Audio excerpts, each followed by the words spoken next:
Hi everybody, I'm back again. I'm here to give,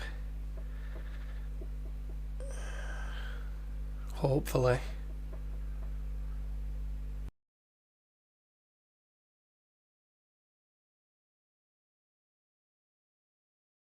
here we go. I'm going to read St. George and the Dragon again. I'm just testing to make sure that everything's working properly. I spoke to Substack and they gave me an RMTP key, which means I managed to connect through a better camera, I hope, and my microphone. So hopefully everything should be a lot clearer. I'm just going to do a quick test. I'm going to read through the Legend of St. George and the Dragon again, just for a quick test. Make sure everything's okay. First thing I'm going to do, here we go, here's the book, Legend of St. George and the Dragon. As you can see, I've got some of the artwork behind me. Here's the artwork by Richard Kane, who's absolutely fantastic. I use him now for all of my books. He's currently working on the cover of Crybaby. He's doing a new cover of Crybaby for the Kickstarter. Here we go, have a look. Okay, and I'm going to start by doing a read through. Here's the cover. Page 1, The Legend of St. George and the Dragon by Mark Watson and Richard Kane. Let's go. Witness now this handsome knight, leaning on his sword. Solid on the prow he stands, returning from abroad. Here he is, brave St. George, the finest in the land, home from crusading, shield and lance at hand. Here he is. We can see, it's the first page. As the ship sails closer and comes in sight of shore, George looks in despair. The harbour is no more. Masts of the once proud fleet protrude from the water like 1,000 crucifixes on the field of slaughter. As you can see, the land has been devastated. George rides through the town, now so ravaged and torn, smashed, burnt and poisoned, covered in bracken and thorn, till through the clouds of poison rain he sees a welcome sight, his castle on a mountain high, bathed in a ray of light. Yep, there we go. Thunder splits the air, lightning flashes all around. From the pit beside the castle comes a frightful sound.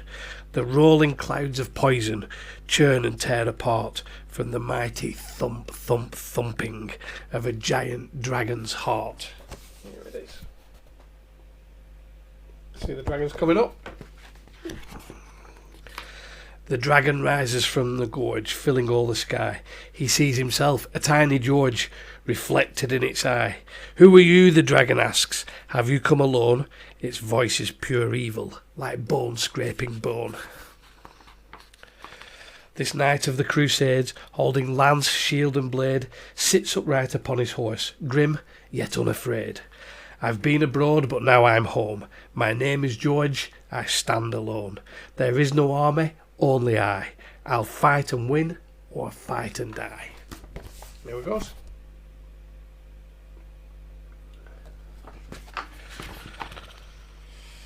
Are you their greatest hero? I'll fight you if I must. To me you're less than zero, a mere speck of dust. Watch you don't fall down now, the ground is quite unstable. It flicks St. George off the bridge like an ant from a picnic table. There we go. Flicking George down into the gorge. As the dragon spies him and flies down to seal his doom, a secret door creaks open, hidden in the gloom. Hands reach out and grab him by his broken shoulders. George is pulled in, just in time, by the castle's soldiers. There we go. Let's see. You can see there. Poor George. For hours, days, weeks and months, he shows no sign of life. Laid upon the altar, in a shaft of light. Though all about him think him dead, and the people grieve and weep, George is down, but never out, and strongest when in sleep. This is one of my favourite illustrations. One of my absolute favourite illustrations. Look at the details and the lighting on that fantastic artwork. He sees upon awakening the princess of the land, who has sat by him every day, holding his hand. The land grows more decrepit as the dragon flies overhead, poisoning all with its fiery breath until everything is dead. There's George and the princess. Okay. George recovers slowly. He is but just a man, and as he sits and contemplates, he starts to make a plan. To defeat this mighty dragon, I must think like a fox. I must take all my doubts and fears and place them in a box. There's George sitting in the armoury. So George melts down his armour and makes a box of iron and steel, and in it puts his fears and doubts and all the dread he feels. Finding his courage, he steels himself one more. He takes a spear from the wall and opens the castle door. So there's George going out again to fight the dragon. This time with just the box containing all his fears and a spear. In the middle of the bridge, standing proud and tall, George calls out, "Let's finish this once and for all." Again the dragon rises from the gorge. It sees him and starts laughing at St. George. St. George and the dragon again for the final battle. "Look who it is, speck of dust. Back for another round. The last time I saw you, you were heading for the ground. Now you come at me with a toothpick and in your underwear. I do admire your spirit, but this will be unfair." George lobs the box straight at the beast into its fiery blast. The box explodes, fear destroyed. George stands fast. Here we go. He throws the spear with all his might as the dragon inhales again. The spear flies straight and true, piercing the dragon's brain. Light explodes from the back of the dragon's head. The people all start cheering. The fearsome beast is dead. We can see here.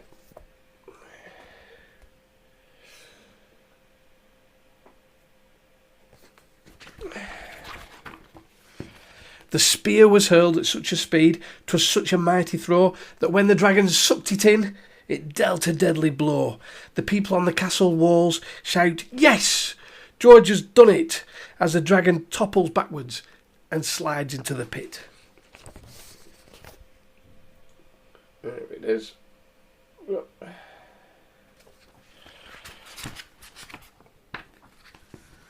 When the dragon hits the bottom, it splashes like a fountain, as though a giant raindrop, the size of a mountain. Where each drop falls on the thorny undergrowth, a strange thing happens. Red roses spring forth. There we go.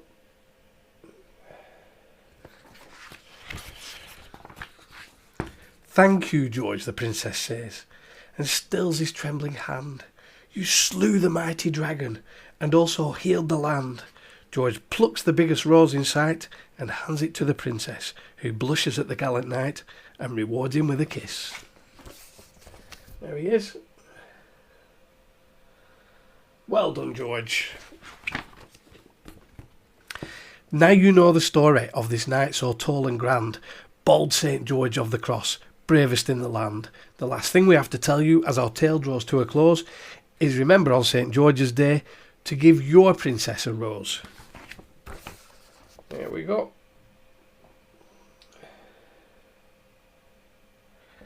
In Catalonia every year, boys give girls a rose and girls buy boys a book. That's how it works.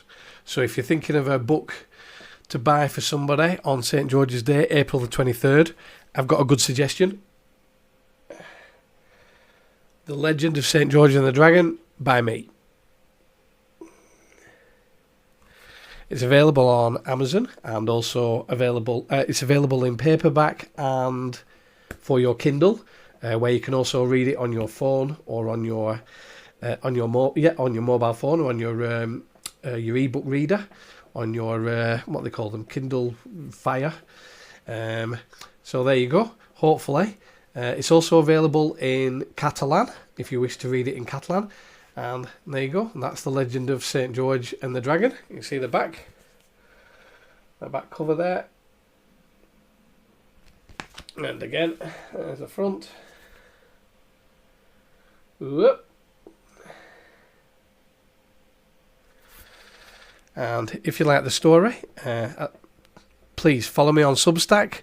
If you'd like more, if you'd like to read more of my stories, please subscribe. Paid subscribers get access to all my stories. There's a new story every day in Creepypasta. And if you like my content but you don't want to subscribe, please buy me a coffee. I love coffee.